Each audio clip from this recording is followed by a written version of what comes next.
নমস্কার, আমি সুপর্ণার রান্নাঘরে আরেকটা রেসিপি নিয়ে চলে এলাম। তো আজকে আমি আপনাদেরকে একটা স্টার্টাস বানিয়ে দেখাবো, চিকেন স্টার্টাস। তো সেটার নাম হচ্ছে ড্রাই ক্রিস্পি চিকেন। একদম রেস্টুরেন্ট স্টাইলে বানিয়ে দেখাবো। তো আপনারা পুরো রেসিপিটা যদি দেখেন, এরমই সুন্দর বাড়িতেই নিজেরা বানিয়ে নিতে পারবেন। তো চলুন এখন আমি আপনাদেরকে পুরো রেসিপিটা বানিয়ে দেখাচ্ছি।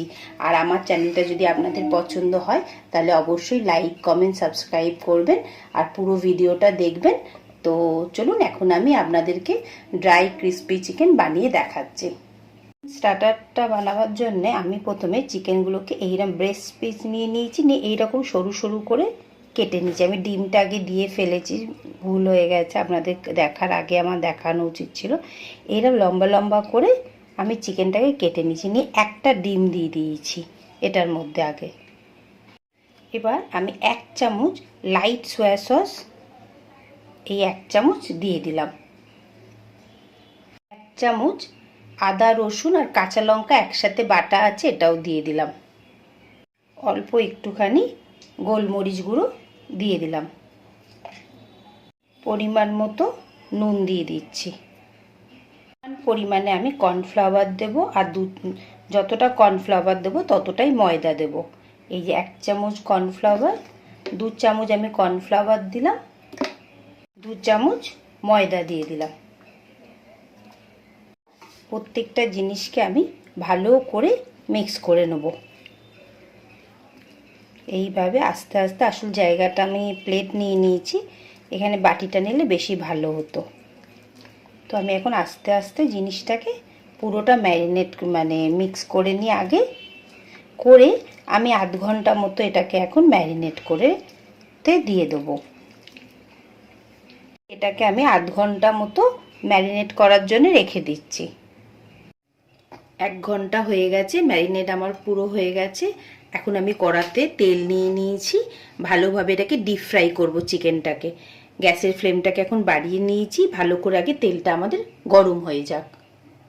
তেলটা গরম হয়ে গেছে, এখন যেই টেম্পারেচারে আছে সেই টেম্পারেচারে একদম পারফেক্ট। এবার আমি এক একটা করে এই চিকেনগুলোকে আস্তে আস্তে এর মধ্যে দিয়ে দিচ্ছি। বেশি তাড়াহুড়ো করবেন না, গায়ের ওপর দেবেন না, তাহলে কি হবে, জিনিসটা আটকে যেতে পারে। তো আমি এখন এইভাবে আস্তে আস্তে সবগুলো দিয়ে দেবো। এগুলোকে আমি টাচ করব না, এগুলো একটুখানি ফ্রাই হয়ে যাবে, তারপরে আমরা এপাট ওপাটটা করব।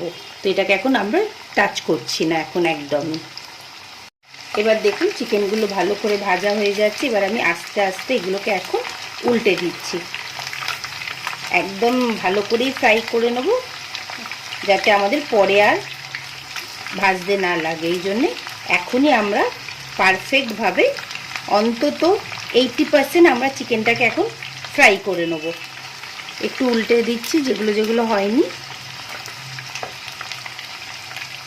চিকেনটা একদম আমি 80% ভাজা করে নিয়েছি, দেখুন একদম লাল হয়ে গেছে।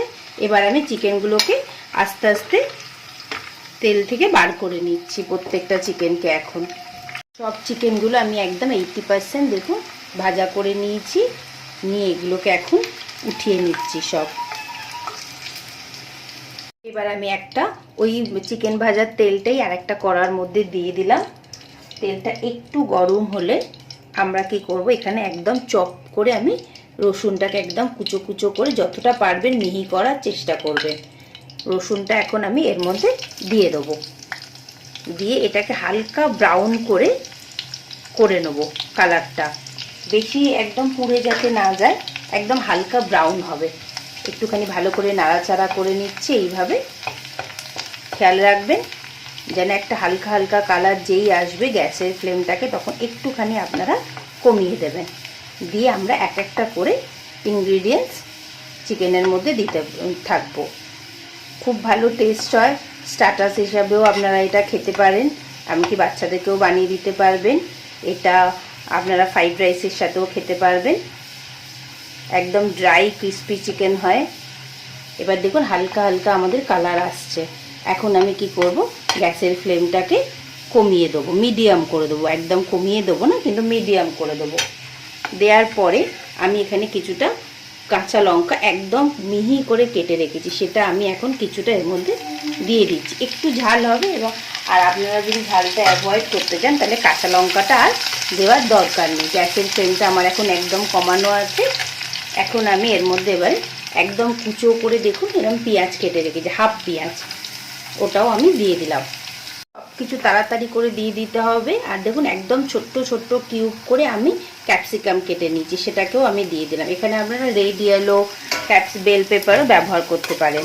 আর একদম সব কিছু কেটে একদম হাতের সামনে রাখবেন যাতে আমরা খুব তাড়াতাড়ি জিনিসটা দিয়ে দিতে পারি। এখন গ্যাসের ফ্লেমটা মিডিয়ামই করা আছে, একটুখানি আমরা এটাকে নাড়াচাড়া করে নিচ্ছি। এখন সামান্য নুন দেব, বেশি নুন দেব না, কারণ ম্যারিনেট করেছিলাম সেখানেও নুন দিয়েছি। আর আমি কিছু সস ব্যবহার করব, সেই জন্য নুনটা আমি অল্প করে দিলাম। লাস্টে যদি মনে হয় নুনের দরকার আছে তখন দেব। একদম ভালো করে ফ্রাই করে নিচ্ছি যাতে পেঁয়াজের কাঁচা গন্ধটা যেন না থাকে। আমি এর মধ্যে কিছুটা ওয়েস্টার সস দিয়ে দিচ্ছি। এটা একদম ইজি, আপনার অ্যাভেলেবেল হয়, সব দোকানেই পাওয়া যায়। পরিমাণ মতো আপনারা দেবেন। আমি এখানে 2 টেবিল চামচ মতো ওয়েস্টার সস দিয়ে দিলাম। সেটাকে ভালো করে নাড়াচাড়া করে নিচ্ছি। এইভাবে নাড়াচাড়া করে নিলাম। এটাকে একটু স্পাইসি করতে চাই, সেই জন্য শেজওয়ান চিলি গার্লিক সস আমি এখানে অল্প করে একটুখানি দিয়ে দিচ্ছি। টেস্টটা খুব ভালো হয়। আপনারা কিছু সস বাড়িতে এনে রাখবেন, একদম চাইনিজ রান্না বাড়িতেই খুব ইজিভাবে আপনারা করতে পারবেন। গ্রেভিটা আমাদের এরকম দেখতে হলো। এখন আমরা কি করব, এই যে ফ্রাই চিকেনটা এর মধ্যে দিয়ে দেবো। আর গ্যাসের ফ্লেমটাকে একদম বাড়িয়ে দিয়েছি। জাস্ট এটাকে আমরা এখন সতের মতো করব। এই যে এইভাবে 1 মিনিট মতো নাড়াচাড়া করে নেব। দেখুন দেখতে এত সুন্দর হয়েছে, পুরো একদম রেস্টুরেন্টের মতো ড্রাই ড্রাই হয়েছে। আর টেস্টও ভীষণ ভালো হয়। আর তার থেকে বড় খুব ইজি, আপনারা যদি কেটে কুটে রেখে দেন 8 ঘন্টাও লাগবে না এটা বানাতে আপনাদেরকে।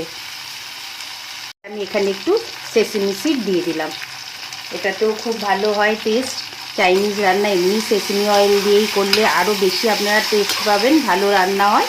আর সেসমি অয়েল যদি আমরা দিই তাহলে তো খুবই ভালো হয়। আর না হলে এই সেসমি সিডও দিলে ভালো লাগবে। একদম লাস্টে আমরা কি করব, এই যে একটু স্প্রিং অনিয়ন আমি কেটে রেখে দিয়েছি, এইটাকে ভালো করে এখন ছড়িয়ে দেবো ওপর দিয়ে। এই কমপ্লিট হয়ে গেল আমাদের ড্রাই ক্রিস্পি চিকেন। একদম রেস্টুরেন্ট স্টাইলের মতনই হয়েছে বাড়িতে। এখন আমি গ্যাসের ফ্লেমটাকে বন্ধ করে দিলাম। ড্রাই ক্রিস্পি চিকেন তো রেডি হয়ে গেল। আপনাদের কেমন লাগলো ভিডিওটা অবশ্যই আমাকে জানাবেন। আর আমার ভিডিওটা যদি আপনাদের পছন্দ হয় তাহলে অবশ্যই লাইক কমেন্ট সাবস্ক্রাইব করবেন। আর কমেন্ট দেবেন আপনাদের চিকেন স্ট্যাটাসটা কেমন দেখতে লাগলো। আর অবশ্যই বাড়িতে ট্রাই করবেন। আবার আমি আরেকটা নতুন রেসিপি নিয়ে খুব তাড়াতাড়ি আসবো। টাটা।